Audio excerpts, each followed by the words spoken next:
Dando continuidade aqui no nosso curso introdutório de ciência de dados, né?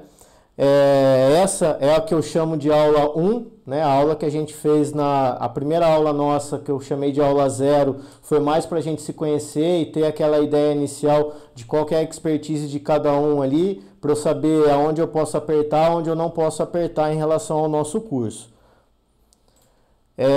De modo que a gente possa sempre revisitar o conteúdo que a gente viu, né? A ideia é que a gente recapitule agora os conceitos que a gente viu na nossa última aula, né?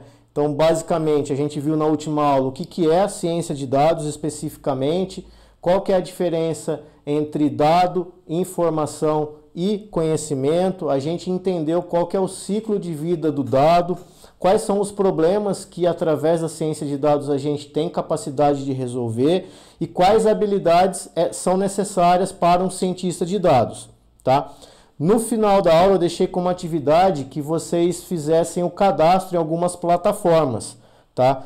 Especificamente as plataformas que eu pedi, né? Que todo mundo fizesse, quem não tinha, fizesse o cadastro lá no LinkedIn, de modo que você já consiga ir percebendo como que está o mercado de trabalho, para que você almeje uma vaga no mercado de trabalho. A outra plataforma que eu pedi para vocês fazerem o cadastro foi o GitHub. Lá você pode, é uma plataforma que a gente consegue fazer o versionamento dos códigos e também conseguir pegar muito material gratuito de outras pessoas que deixam disponível. Do mesmo modo, a plataforma Kaggle. Tá? Hoje, especificamente, eu vou comentar no final da aula do Kaggle uma maneira de como utilizar ele ao nosso favor como cientista de dados. Alguém teve alguma dúvida em fazer esses 3 cadastros dentro dessas plataformas?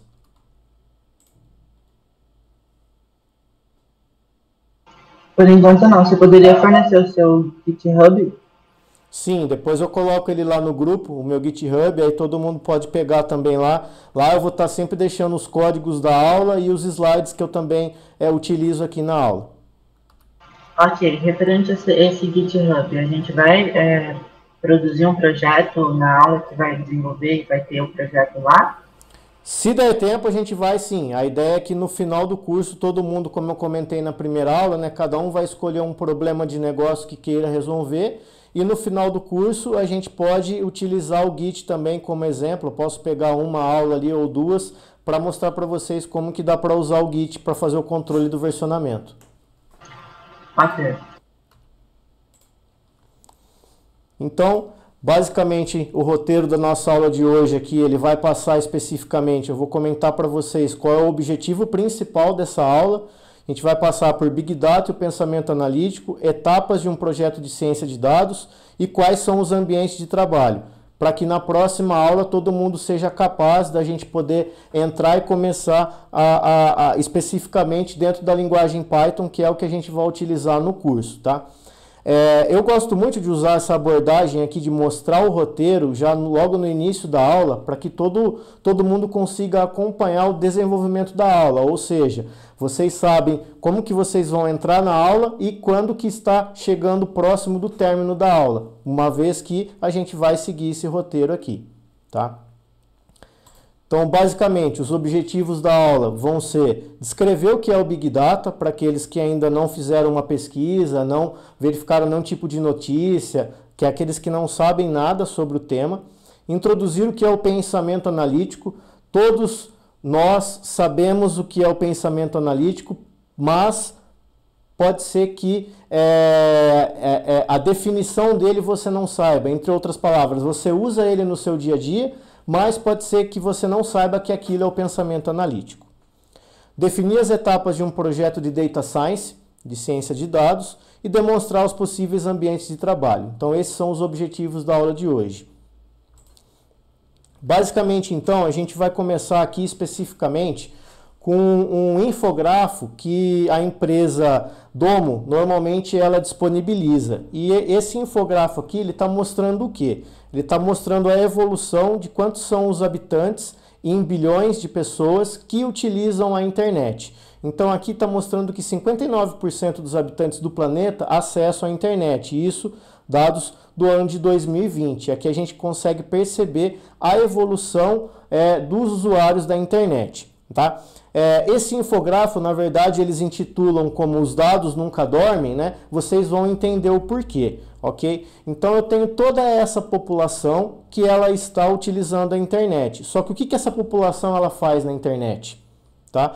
E eles elencaram aqui especificamente, pensando em 1 minuto de ação dentro da internet, o que ocorre em 1 minuto de ação dentro da internet. E colocaram isso em um infográfico. Então aqui só para vocês terem uma noção do que ocorre nas redes, em algumas redes sociais e alguns outros serviços da internet durante o tempo de 1 minuto. Então em 1 minuto, o que acontece, por exemplo, lá no Facebook? A gente tem 147 mil fotos que os usuários fazem o upload dessas fotos em apenas 1 minuto. No Instagram, a gente tem que os usuários postam 347.222 stories e assim por diante, cada um dos serviços que eu tenho aqui, né?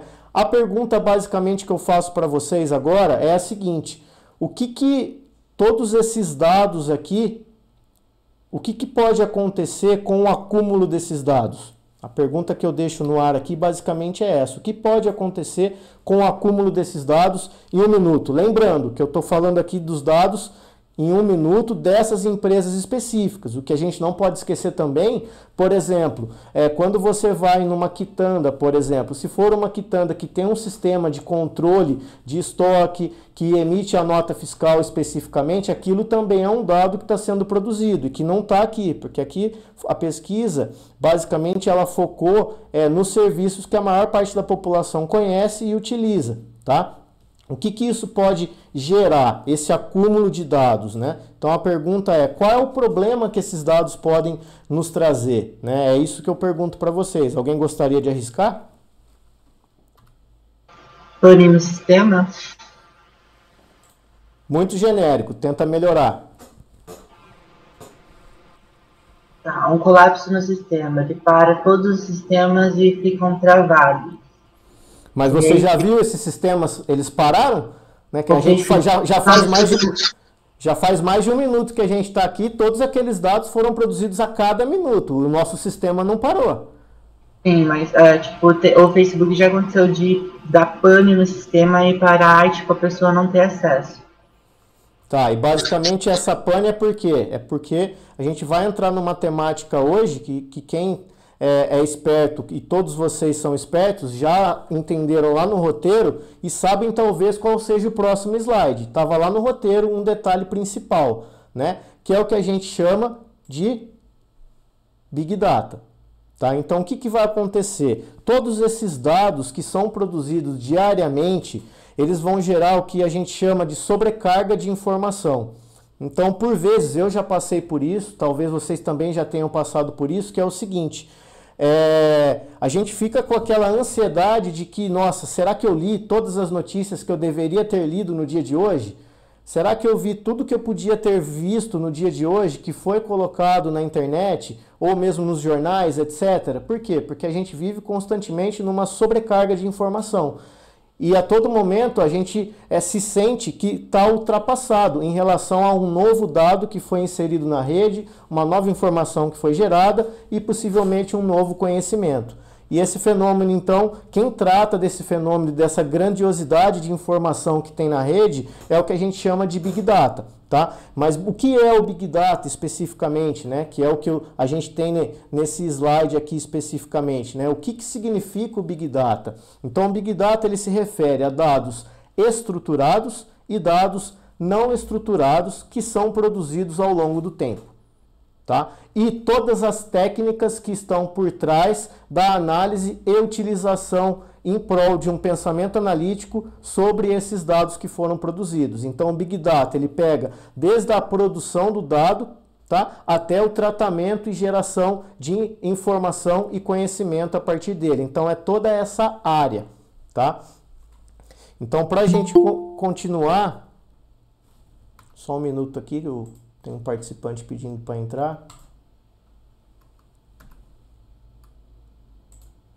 Então, só para a gente continuar aqui especificamente, né?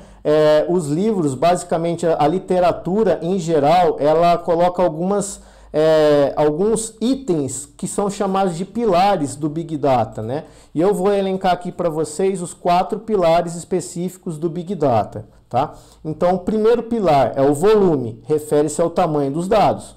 Então, como a gente viu na pesquisa que eu apresentei para vocês aqui, a grandiosidade em relação ao tamanho em zettabytes, etc., de dados que são produzidos a cada minuto. Então, o Big Data ele tem a ver, então, um dos pilares é o volume. O segundo pilar é a variedade, ou seja, qual é o formato desse dado? Esse dado é uma foto, esse dado é um som, esse dado ele é vídeo, esse dado é um texto, esse dado é uma tabela, tá? Como eu comentei com vocês, a gente trata de dados estruturados e não estruturados. E a velocidade, refere-se à velocidade com que esses dados são produzidos. Então, como eu coloquei ali nos slides anteriores, a gente analisou numa janela temporal de 1 minuto. Mas esse dado a gente poderia pensar em segundos, em horas, etc. Então tem a grande velocidade com que esses dados eles são produzidos. E aqui então esses são os 3 pilares que a gente pode chamar ali de cruciais para a existência do Big Data. Porém, para que a gente possa gerar informação e posteriormente gerar conhecimento, é necessário verificar a veracidade desses dados. Ou seja, a gente verificar se esses dados eles são confiáveis ou não são confiáveis. Por isso que uma das etapas que a gente tem como cientistas de dados é fazer o pré-processamento desses dados. É verificar, por exemplo, se eu não tenho lá um dado que o usuário, ao utilizar o sistema, ele digitou, por exemplo, um valor lá que não faz sentido para aquela variável, suponha que a gente está falando da variável peso de seres humanos, e o usuário lá de uma farmácia, por exemplo, ou de um sistema de saúde, ao registrar o peso corporal desse ser humano, ele registrou lá 3.000 quilos, né? Então significa que ele fez aquilo, é um dado que não é real, tá? A gente não pode usar aquilo como um dado para gerar uma informação. Lembra que eu comentei com vocês?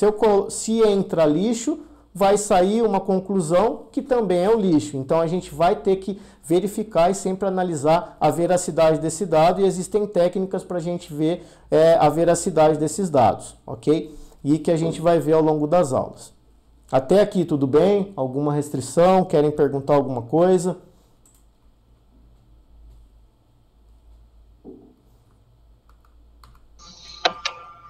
Para todo mundo tá tudo ok. Então, beleza. Então, vamos continuar. Então, na verdade, eu fiz essa pergunta de propósito, né? Porque eu não tinha explicado o que era um dado estruturado e um dado não estruturado, e todos suponho que entenderam, né? Mesmo sem eu explicar, porque não efetuaram a pergunta. Mas como eu já sabia que isso ia acontecer, eu preparei aqui esse slide para a gente comentar em relação ao que são dados estruturados e dados não estruturados, né? E por que dessa porcentagem especificamente? Se você fizer uma pesquisa no Google aí, você vai encontrar que a maior parte dos registros que tem sobre essa temática nos diz que em empresas normais, 80% dos dados que são produzidos são na característica não estruturado e apenas 12% são na característica estruturado. Mas qual é a diferença entre um e entre o outro? Tá? Alguém gostaria de arriscar? Qual é a pergunta? Qual é a diferença de um dado estruturado para um dado não estruturado? E aqui, pessoal, ó, é 100 milímetros de errar. Como eu falei para vocês, a gente está aqui para trocar informação e ambos os lados aprenderem. Não tem problema com se errar, não. O não estruturado seria alguma invasão de sistema, e estruturado é 100% de segurança. 3? Não, mas como eu comentei, não tem problema. Eu gosto da aula dinâmica e gosto de participação, tá? Nem que as pessoas participem de modo aqui errôneo, como aconteceu agora. Não tem problema nenhum, tá? Respondeu, não estruturados não atende aos 4V? Ele colocou no chat, né? Então, basicamente agora, também não é 100% da resposta, né? Basicamente, o que a gente vai acontecer? O dado estruturado, como o próprio nome está falando, existe uma estrutura. Então, são elementos que eu consigo endereçar e ligar eles. Como a gente pode ver isso num banco de dados relacional? Eu consigo relacionar e ter uma estrutura organizacional. Uma tabela mostra muito bem o que é um dado estruturado. Então, eu consigo linkar sempre uma linha com uma coluna e conseguir estruturar uma ideia em cima daquilo. Então, o dado está estruturado. O que é um dado não estruturado? Que coloca-se aqui como sendo 80% do que uma empresa normal produz. Então, exemplos de dados não estruturados. Eu tenho um documento em PDF, é um dado não estruturado, imagem é um dado não estruturado, vídeo é um dado não estruturado, áudio é um dado não estruturado, como a gente viu lá naqueles 1 minutos nas redes sociais, tudo que o pessoal está postando lá como comentário, também nos posts especificamente lá e comentários, também são dados não estruturados. Mas como 80% é não estruturado, tem uma boa porcentagem aqui, a gente desenvolveu como cientista de dados habilidades que a gente consegue sim gerar conhecimento a partir desse dado não estruturado. Assim como aí, se a gente for falar em termos mais técnicos, para aqueles que já fizeram algumas leituras, a gente vai ter banco de dados SQL e o NoSQL. Então, é aquele que tem estrutura, aquele que não tem estrutura. A gente consegue sim gerar informação a partir desses dados. E a gente vai aprender durante as aulas aqui. Um modelo, por exemplo, é capturar esse dado através de um web scraping e criar um algoritmo de aprendizado de linguagem natural, de modo que a gente possa gerar algum insight através daqueles comentários no Twitter, por exemplo. Então agora, suponha o seguinte, você naquela bela manhã, você acordou, tomou aquele belo banho, se arrumou, tomou um café e agora você vai sair. Ou você vai para o colégio, ou vai para o trabalho, ou vai fazer uma caminhada, independentemente, você vai sair. E a pergunta que eu faço para vocês é o seguinte, vocês vão levar com vocês um guarda-chuva ou uma capa de chuva? Agora todos têm a capacidade de responder, tá? Então, eu levaria um guarda-chuva. Beleza, Elias vai levar o guarda-chuva. O restante aí, se quiser, pode colocar no chat, que agora eu já ativei aqui, eu consigo acompanhar o que vocês estão escrevendo aí.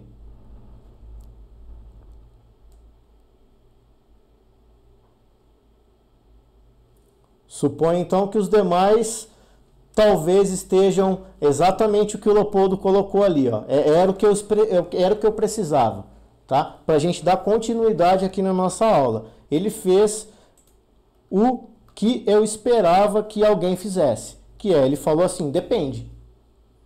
O porquê que tem esse depende na argumentação dele? E que todos nós diariamente usamos isso, né? Eu tenho que analisar algumas variáveis para ver o que eu escolho, né? Vocês não perguntaram para mim se vocês são obrigados a escolher um ou outro. Vocês podem sair de casa e não levar nenhum.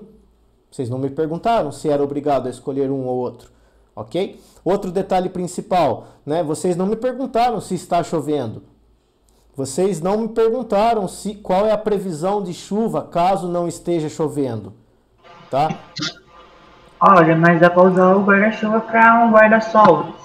Sim, dá. Dá. Só que agora é o próximo detalhe que eu ia colocar aqui, né?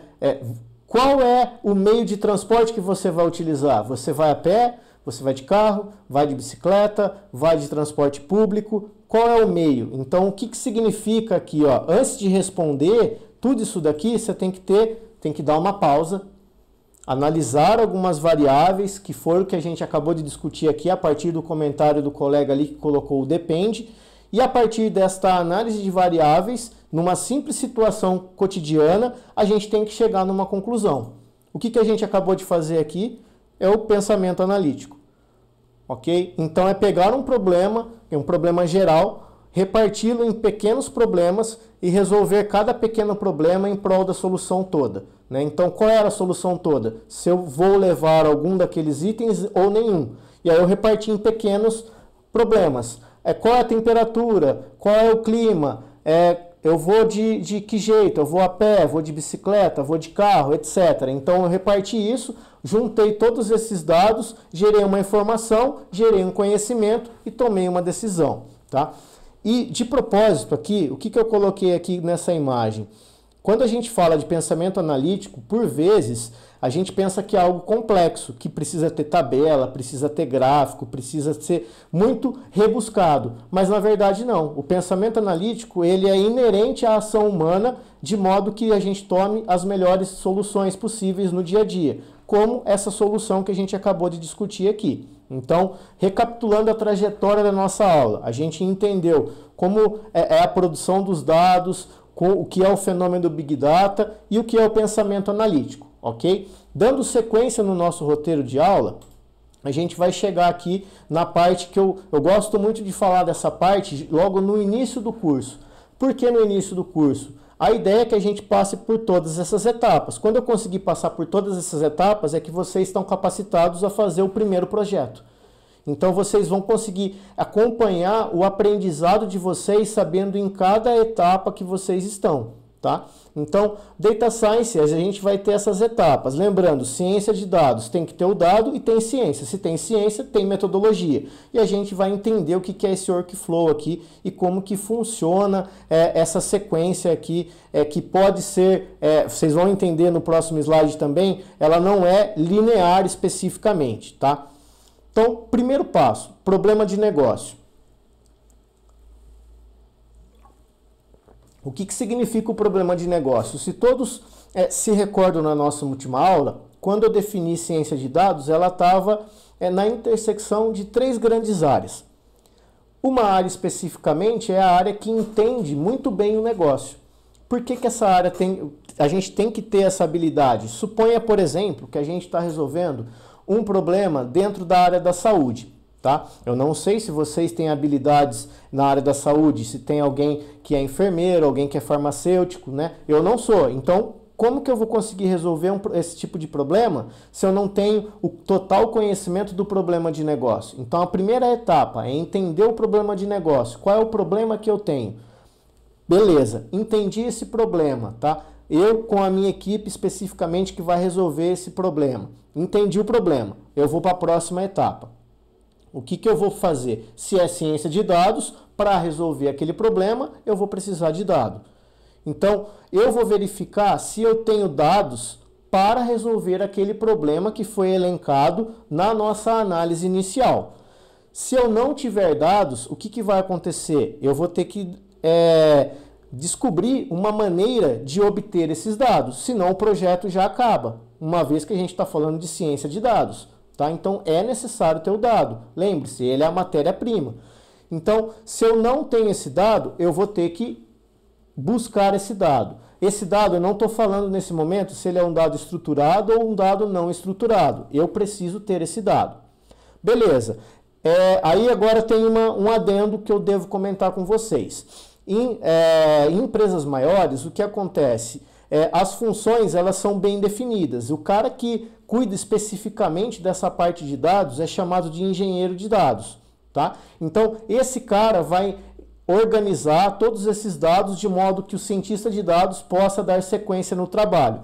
Por vezes, em empresas menores, uma mesma pessoa ela executa mais de uma função. Então, pode ser também que, dependendo da empresa que você busque uma vaga no mercado de trabalho, ela peça que você faça tanto o trabalho de organização desses dados, como o trabalho de análise e entendimento dos dados, tá? Então, vai depender de como vai ser o cenário. Beleza, você está com esses dados, só que o que acontece? Lembra que eu comentei anteriormente, lá nos Vs do Big Data, um deles é verificar a veracidade. Então isso a gente faz dentro do pré-processamento, que está dentro ainda dos dados. Então, se eu não tenho dado, eu busco o dado. Quando eu estou com os dados em mãos, eu preciso fazer um pré-processamento desses dados. Agora, esses dados pré-processados, eu já estou com a matéria-prima prontinha para eu poder utilizar. Então, se a gente for fazer a analogia que a gente fez na aula anterior, suponha que a gente vai fazer uma receita. Eu tenho os ingredientes. Eu deixo aqueles ingredientes todos organizados, bonitinhos ali na minha pia, para mim eu começar a executar a receita. A receita especificamente é o que a gente chama de modelagem. Eu vou entender qual é o melhor método que eu devo utilizar para resolver aquele problema de negócio que foi elencado lá no início. Então eu tenho que entender qual é a modelagem que se encaixa nesse tipo de problema. Quando eu digo modelagem, eu estou dizendo o seguinte: é um problema de otimização? É um problema de aprendizado de máquina supervisionado? É um problema de aprendizado de máquina não supervisionado? Que tipo de problema eu estou resolvendo? Dependendo do tipo de problema, é uma abordagem de resolução que a gente vai estar fazendo. Cada uma dessas abordagens a gente também vai entender ao longo do curso, ok? Então aqui eu estou fazendo um apanhado geral do que a gente vai fazer durante o curso, para que depois a gente consiga detalhar cada etapa e vocês entenderem, por exemplo, alguns termos que eu já coloquei aqui: otimização, aprendizado supervisionado, aprendizado não supervisionado, etc. Decidiu qual é a modelagem você vai fazer. O que você vai fazer então agora? Você vai unir aqueles dados que já estão pré-processados, juntamente com a modelagem que você optou por utilizar nesse problema, e vai treinar o modelo. O que eu digo com treinar o modelo? O que é treinar um modelo? De uma maneira bem simplória, o que é treinar o modelo? Suponha, por exemplo, se a gente fizesse analogia com uma criança. Essa criança, ela vai aprender muitas coisas ao longo da vida, e ela aprende, os pais, as pessoas que estão próximas ali, elas vão falando, por exemplo: olha, aquilo é um cachorro, beleza, aí passou um cachorro branco, peludinho, etc. No outro dia passa um outro cachorro, ele fala: olha, aquilo é um cachorro. Passou um outro cachorro, era um cachorro preto, pequenininho, etc. Ao longo do tempo, através desse treinamento, vamos assim dizer, sem entrar na parte da pedagogia específica, que a gente não gosta de falar que é um treinamento, mas para a ciência de dados, o modelo sim, ele vai estar treinando. A gente vai, através de exemplos, fazendo com que o modelo entenda o que eu tenho naquele problema de negócio. Isso que eu acabei de falar aqui para vocês seria um aprendizado de máquina supervisionado. Eu estou supervisionando, eu estou falando a partir de um exemplo que é e o que não é. É um cachorro, não é um cachorro. É um cachorro, não é um cachorro, etc. Beleza, treinamos o modelo, tá? Então, recapitulando. Dado, junto com a modelagem que você selecionou, você treina o modelo. Você está com o modelo treinado. Agora você precisa verificar o quão bom aquele modelo é. Como que você faz essa verificação? É a etapa que a gente chama de teste e avaliação do modelo, ok? Vocês vão aprender também como que você vai testar e avaliar o modelo, ok? Aí, supostamente, perceba que eu usei a palavra supostamente, você terminou o processo, tá? Mas por que eu disse que é supostamente? O processo não acabou, Por isso que eu coloquei essa imagem aqui do lado, que é do modelo CRISP-DM, ou seja, ele é cíclico. A gente tem um entendimento do problema, depois que a gente entendeu o problema, a gente entende os dados que compõem esse problema, e por vezes eu preciso captar mais dados, aí a gente vai ficar aqui nessa troca, entendendo o problema, captando dado, entendendo o problema, captando dado, até a hora que eu achar que eu estou com os dados adequados, eu vou para a próxima etapa, que é fazer o pré-processamento desses dados. Eu pré-processo esses dados, aí eu vou para a parte de modelagem. O que essa parte de modelagem é? É tanto escolher o modelo quanto treinar o modelo, ok? Aí eu posso perceber que o modelo não está funcionando como eu gostaria. Aí eu volto, pode ser que eu tenha errado alguma etapa no pré-processamento ou tenha usado uma técnica que não é adequada e fico nesse ciclo. Até que eu possa avaliar o modelo e jogar ele lá no meu problema para verificar se ele resolve aquele problema que a gente elencou lá no começo. Se ele resolveu, parabéns! Que é o que normalmente a gente não é na primeira passagem desse ciclo aqui, a gente já consegue a solução ideal. Talvez a gente tenha que passar por outras etapas aqui, e lembre-se, eu não preciso seguir aqui bonitinho, eu posso transitar por essas etapas, de modo a obter a melhor solução possível. Quando você e a sua equipe, caso você esteja trabalhando em equipe, obter a melhor solução que vocês consideraram, é hora de fazer o quê? O deploy desse modelo. O que é o deploy desse modelo? É colocar esse modelo em produção para que outros responsáveis possam utilizar. Um exemplo para ficar um pouco mais fácil. Já que a gente está nessa história de vacina, etc., vou fazer a analogia aqui especificamente com o desenvolvimento de uma vacina.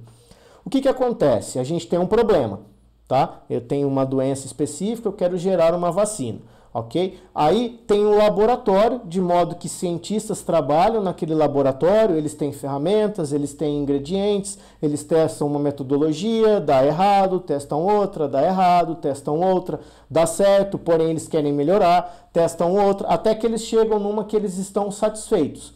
Aí eles chegam naquela fórmula satisfeita, o que eles vão fazer? Eles vão entregar para uma próxima etapa do processo, que é colocar toda aquela vacina que foi descoberta, colocá-la em produção. Aqui é a mesma coisa. Lembre-se, ciência de dados, então segue a metodologia científica, tá? Então, como cientista de dados, a sua principal função é trabalhar no laboratório e descobrir qual é o melhor modelo e a melhor solução para aquele problema, para que alguém, pode ser que seja você, lembre-se que dependendo da empresa, você também vai fazer tanto a etapa inicial, que é a etapa da engenharia de dados, assim como a parte final, que é colocar o modelo em produção, ok? Então, dúvida aqui nesse processo?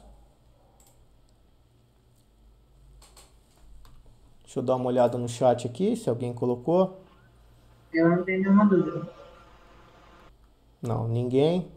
Então, vamos continuar aqui para especificamente, como eu comentei com vocês, a gente está chegando na parte ideal da aula, que é o que? A gente está na segunda aula e a segunda aula ainda não botamos a mão na massa, que talvez vocês estejam ansiosos para botar a mão na massa, que é criar alguns códigos, etc. Mas para isso, vocês têm que entender como é o laboratório. Qual é o laboratório que a gente vai utilizar? Que é o que eu chamei aqui de ambiente. Então, quais são os ambientes que a gente vai precisar ter como cientista para a gente obter a melhor solução possível?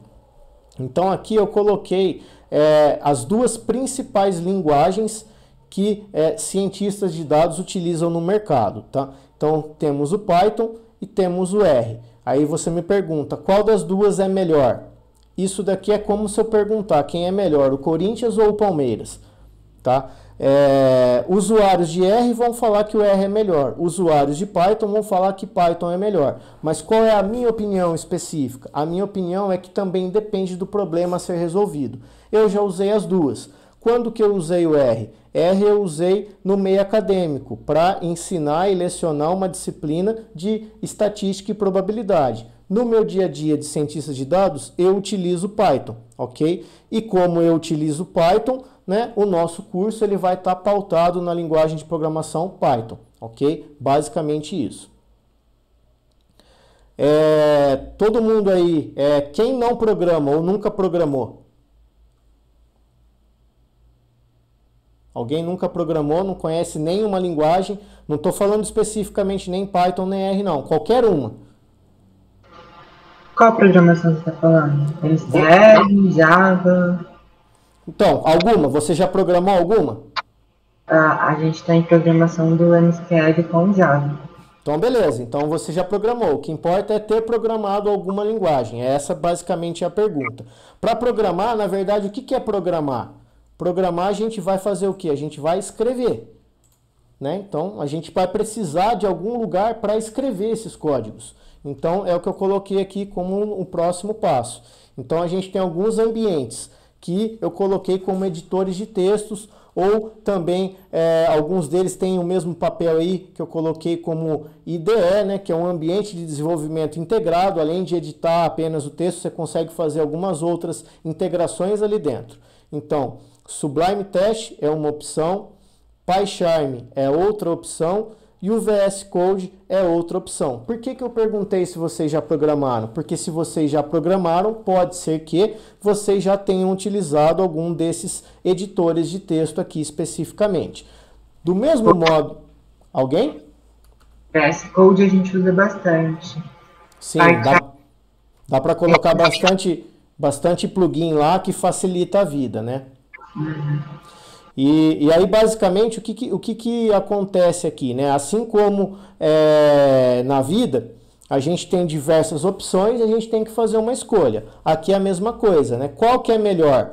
né? Isso também é uma questão de particularidade. Alguns gostam mais do VS Code, outros do PyCharm, outros do Sublime Text. Se eu tivesse no papel de vocês, o que eu faria? Eu testaria os três e verificaria aquele que eu vou me sentir melhor. Ah, eu já uso o VS Code. Beleza, continua no VS Code porque você já sabe como ele funciona, tá? Eu não vou obrigar ninguém a usar nenhum nem outro, beleza?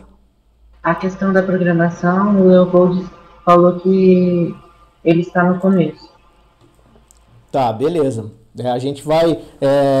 todo mundo aqui eu vou considerar que não sabe nada de linguagem de programação, assim como não sabe nada de Python. Então, a partir da próxima aula que a gente já vai começar a linguagem Python, eu vou ensinar do zero mesmo. Para alguns pode ser que seja maçante por já ter um pré-conhecimento, mas a gente vai respeitar de modo que a gente consiga nivelar todo mundo.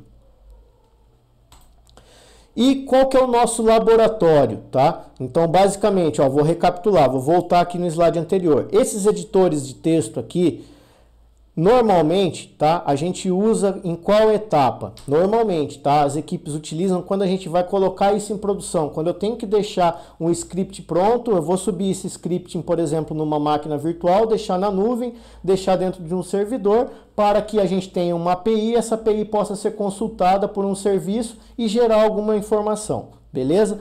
Mas o nosso laboratório específico, como eu comentei com vocês lá, fazendo analogia da vacina, o nosso laboratório ele vai estar pautado dentro desses ambientes que eu vou comentar aqui agora. Então, a gente tem duas opções. A primeira opção é o que a gente tem nesse slide e a segunda opção é o que a gente tem nesse slide. Qual a diferença de ambos? Esse slide aqui, o que acontece? Tudo que a gente vai fazer, ele vai rodar localmente, ou seja, aqui na minha máquina, no meu desktop ou no meu notebook. Vai rodar aqui, não precisa ter acesso à internet, nada, você precisa apenas instalar esses programas. A segunda opção, você não precisa instalar nada, você precisa ter apenas o navegador e acesso à internet. Então eu vou mostrar as duas opções e a gente vai escolher, cada um vai escolher aquela que melhor se adequa ao seu perfil ali e à sua capacidade no dia a dia. Pode ser que você não tenha um computador, então a gente vai ter que utilizar o laboratório da escola e utilizar, para não ter que ficar instalando nada lá, e utilizar um ambiente na nuvem, sem problema nenhum, tá? Ninguém vai ficar para trás do curso, todo mundo vai ter a capacidade de aprender. A gente vai proporcionar os meios para que você aprenda. Então, o primeiro é o Anaconda. Por que eu gosto quando a gente fala de fazer localmente? Por que eu gosto do Anaconda? O Anaconda, quando a gente faz a instalação dele, junto com o Anaconda, a gente tem todas as bibliotecas que serão necessárias para o desenvolvimento básico de um cientista de dados. Por exemplo, a gente vai ter a biblioteca NumPy, a biblioteca SciPy, a biblioteca Matplotlib. Então essas bibliotecas, quando você instala o Anaconda, elas já vêm todas no mesmo pacote de instalação. Você não precisa instalar tudo separado. Por exemplo, eu instalo o Python, depois instalo o NumPy, depois instalo, etc. Quando você instalar o Anaconda, tudo isso vai vir incluso. Juntamente com o Anaconda, a gente vai ter o Jupyter Lab e o Jupyter Notebook, que são especificamente aí sim o nosso laboratório, tá? Daqui a pouquinho eu vou mostrar como que esses laboratórios funcionam. De maneira, então, análoga, só que sem ter que instalar nada, a gente vai ter o Google Colab e o Kaggle, tá? Então, basicamente, o que a gente tem aqui no Jupyter Lab e Jupyter Notebook, a gente também tem no Colab e no Kaggle, ok? Então, a gente está com 4 opções aqui. Você pode usar o Jupyter Lab, pode usar o Jupyter Notebook, pode usar o Google Colab ou pode usar o Kaggle, ok? Eu vou mostrar aqui para vocês cada uma delas agora. Então, deixa eu parar esse compartilhamento, vou compartilhar minha outra tela.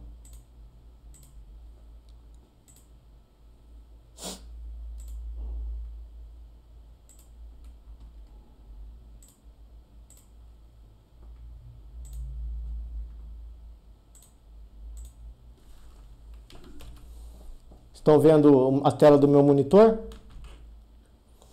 Beleza. Então, especificamente aqui, como eu estou no sistema operacional Linux, né? Então, eu vou pelo prompt de comando aqui, né?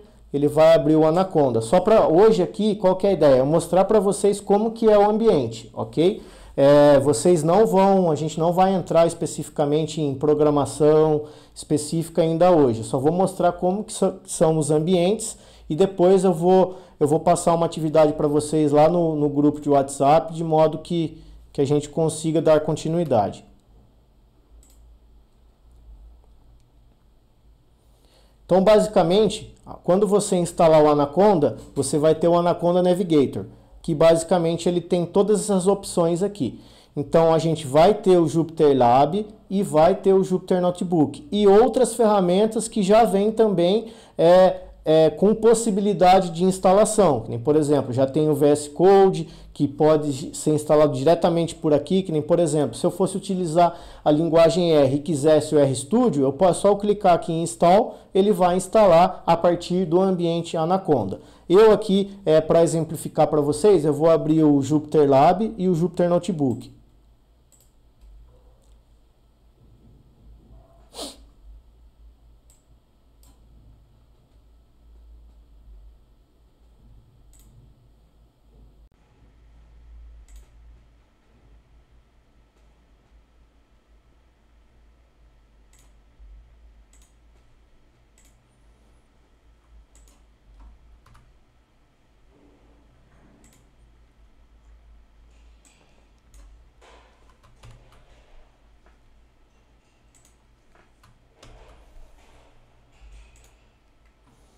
Então vamos lá, o da direita aqui, ó, da minha direita, é o Jupyter Lab. E o da minha esquerda é o Jupyter Notebook, ok? Basicamente, o que a gente vai ter? É a mesma coisa, é como se a gente estivesse usando o Android e estivesse usando o iOS, né? Eles têm as mesmas funcionalidades, porém, cada um tem um botão em um determinado local. Aqui é a mesma coisa. Então, basicamente, aqui eu consigo navegar pelas pastas, os meus diretórios, de modo a obter os projetos que eu já estou desenvolvendo. Ou, eu quero começar um do zero. Então, você vai colocar aqui qual que você quer utilizar. No meu caso, eu tenho o Python 3 e tenho um Python que eu já coloquei algumas outras bibliotecas e criei um novo ambiente aqui. Então, eu clico nele, ele vai abrir aqui para eu começar a escrever os meus códigos. Aqui o que acontece? Diferentemente do que a gente tem lá no VS Code, por exemplo, que a gente tem um editor de texto que você vai sequencialmente e tudo ali está numa única célula, se a gente for assim dizer, aqui a gente consegue separar em células. Então eu tenho uma célula aqui e essa célula é uma célula de código. Mas eu posso clicar no mais, aí eu tenho duas células agora. E essa célula, por exemplo, eu posso fazer um Markdown. O que o Markdown vai fazer? A gente pode utilizar uma linguagem de marcação, que a gente pode escrever aqui. Ele não vai estar rodando a linguagem Python específico, ele vai estar rodando, ele vai estar criando uma marcação de texto, como a gente usa em páginas da internet, por exemplo. Então aqui a gente vai colocar o código. Então só para exemplo aqui, fazer um básico, né? Então, um print, né? Oi, pessoal, né? Ele já executou aqui o kernel usando o Python e já colocou aqui a resposta na tela. Esse daqui, então, é o Jupyter Lab. Como que eu faria exatamente a mesma coisa que eu fiz aqui lá no Jupyter Notebook? É a mesma coisa. Eu tenho aqui os meus diretórios, tá? Então, eu vou entrar dentro dos meus documentos aqui e vou criar um novo, tá? Então eu vou criar um novo. Quero Python 3 ou quero aquele Python meu que tem algumas coisas a mais? Eu quero aquele outro Python. E aí ele vai criar um novo projeto aqui, um novo Jupyter Notebook, de modo que tenha as mesmas funcionalidades que eu tenho aqui. Então eu tenho uma célula aqui, no caso uma célula de código, mas eu também posso inserir abaixo um maisinho e mudar essa célula por uma célula Markdown. E do mesmo modo que eu fiz no Jupyter Lab, eu posso fazer aqui. Então, usando a linguagem Python, print, oi pessoal. Executo, ele também funcionou, tá? Então, os dois ambientes têm a mesma característica, ok? É só a parte mesmo de o que você prefere em relação de costume. Eu utilizo o Jupyter Notebook, basicamente, ok? Agora a gente vai pensar no ambiente no ambiente da nuvem ali, como eu comentei para vocês, caso não tenha, uma máquina para rodar localmente aí, ok? Então, você, se não tem uma conta no Google, você vai ter que criar uma conta no Google, de modo que você possa utilizar o Google Colab. Então, aqui no meu caso eu já tenho, eu vou lá no meu Drive, vou clicar em novo, e aí eu venho aqui em mais, ok? Venho em mais, no meu caso, como eu já utilizei o serviço, já está disponível aqui, ó, Google Colab. No caso de vocês, se vocês nunca utilizaram, vocês vão precisar aqui conectar com mais apps, buscar o Google Colab e sincar ele com a conta de vocês. Então, Google Colab.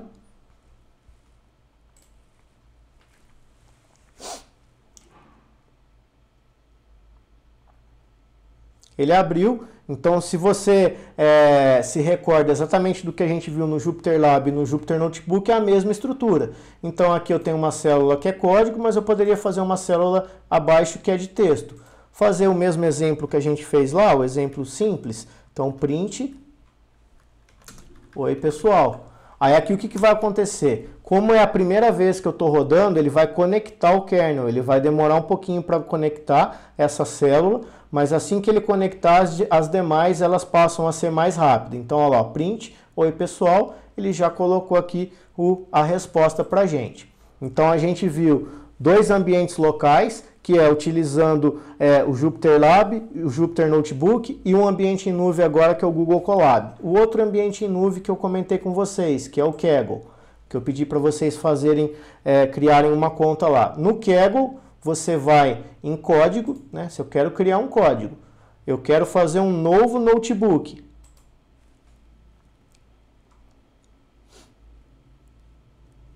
Do mesmo modo, como vocês viram lá, tanto no Jupyter Lab, Jupyter Notebook e no Google Colab, ele vai abrir uma estrutura bem semelhante. Aqui ele já vem com alguns avisos aqui, mas a estrutura que a gente está discutindo basicamente é essa e as células. Eu vou colocar uma nova célula, que pode ser tanto código como Markdown. Então, para a gente usar a padronização que a gente está fazendo ali, oi pessoal.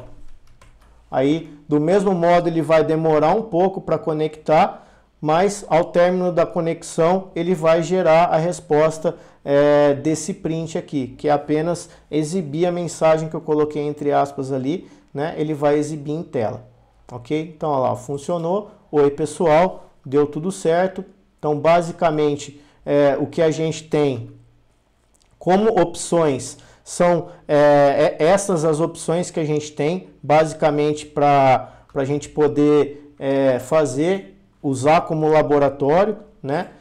E basicamente o que a gente ia discutir hoje fica em cima desse escopo, né? Recapitulando então, a gente viu como que os dados são produzidos, gera o fenômeno de Big Data, quais são os pilares do Big Data. Posteriormente, a gente verificou as etapas de um projeto de ciência de dados, a gente verificou que ele é cíclico, eu mostrei como que o pensamento analítico influencia nas decisões e, por fim, agora mostrei para vocês especificamente como que a gente vai construir o nosso laboratório e como que fica a ambientação dentro dessas opções que vocês têm. Tá? Então, agora, basicamente, eu posso tirar algumas dúvidas aí, a gente tem 5 minutinhos aí, como eu comentei com vocês, eu vou ter que sair hoje um pouco mais cedo, mas a gente tem esse tempo aí, caso alguém tenha alguma dúvida.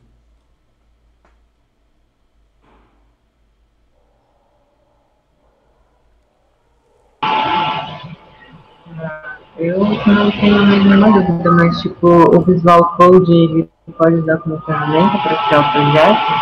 Porque ele tem vários... Não consegui entender, tava com bastante ruído aí o seu áudio. Tá, peraí, vou pegar o fone. Ó, dá pra ouvir? Sim. Sobre o Visual Code, que a gente está utilizando para desenvolver o sistema aí. Ele entra em todas as questões para desenvolver o sistema da nossa aula? Então, é como eu falei para você, para a nossa aula especificamente, lembra que a gente tem lá na vacina o cientista que vai obter a melhor fórmula da vacina para depois colocar em produção, tá? O VS Code a gente vai usar ele para colocar em produção, mas toda a outra etapa que a gente vai utilizar, a gente vai utilizar no Jupyter Notebook, Jupyter Lab, o Colab ou o Kaggle. É óbvio que também tem como você instalar um plugin dentro do VS Code que ele vai interpretar o Jupyter Notebook lá dentro também. Aí eu posso te auxiliar depois. Tá, e qual desses 3 aplicativos você pode dar pra gente como fluência para começar o primeiro passo? Você fala de editor de texto ou de ambiente como laboratório? Ambiente como laboratório. Tá? Você vai rodar local ou vai rodar na nuvem? Por enquanto local, depois nuvem. Então instala o Anaconda. Tá. E aí eu vou passar algumas dicas para todo mundo que queira instalar localmente. Eu vou mandar alguns links lá no grupo de WhatsApp, de modo que tenha um tutorial para você conseguir instalar caso você tenha algum problema ali específico, tá? Mais alguém?